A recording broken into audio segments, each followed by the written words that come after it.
বিধানসভা থেকে রবীন্দ্র রচনাবলী পড়তে নিয়ে সেই বই আর ফেরত দেননি, এমনই অভিযোগ প্রাক্তন মুখ্যমন্ত্রী মমতা বন্দ্যোপাধ্যায়ের বিরুদ্ধে। অভিযোগ ঘিরে তোলপাড় রাজ্য রাজনীতি। বই ফেরত না দিলে মমতা বন্দ্যোপাধ্যায়ের বিরুদ্ধে শাস্তিমূলক পদক্ষেপ নেওয়ার বার্তা দিলেন রাজ্যের গ্রন্থাগার মন্ত্রী গৌরীশঙ্কর ঘোষ। ব্যবস্থা নেওয়া হবে কড়া বার্তা গ্রন্থাগার মন্ত্রীর। প্রাক্তন মুখ্যমন্ত্রীর বেলাতেও তার ব্যতিক্রম হবে না।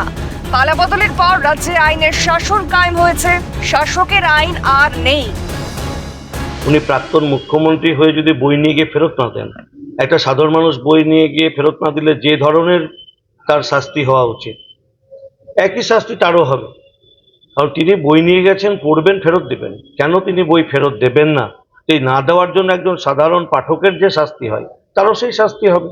আমাদের বর্তমান সরকার, নতুন সরকার, তার মুখ্যমন্ত্রী মাননীয় শুভেন্দু অধিকারী মহাশয়, তিনি যেভাবে বাংলাকে গড়ে তুলতে চাইছেন, তাতে আইনের শাসন থাকবে। এখানে আইনের চোখে সকলের সমান।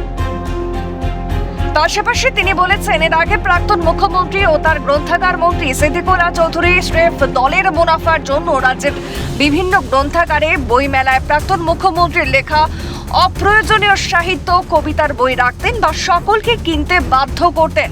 সেসব বই ইতিমধ্যেই সব রাজ্যের গ্রন্থাগার থেকে সরিয়ে ফেলা হয়েছে।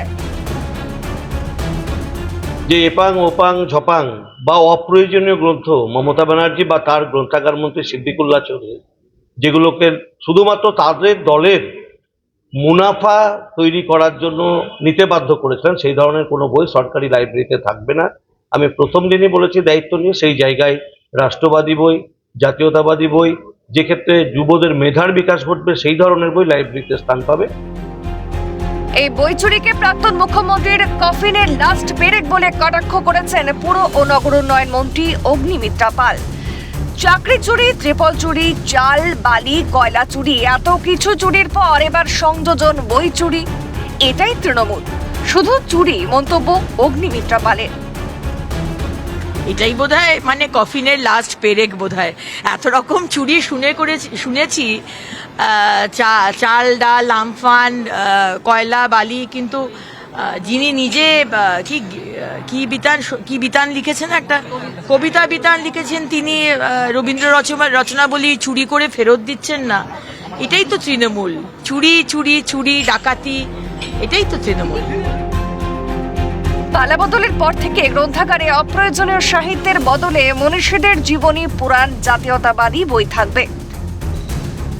বার্তা গ্রন্থাগার মন্ত্রীর। ভোলানাথ চক্রবর্তীর রিপোর্ট, কালকাটা নিউজ।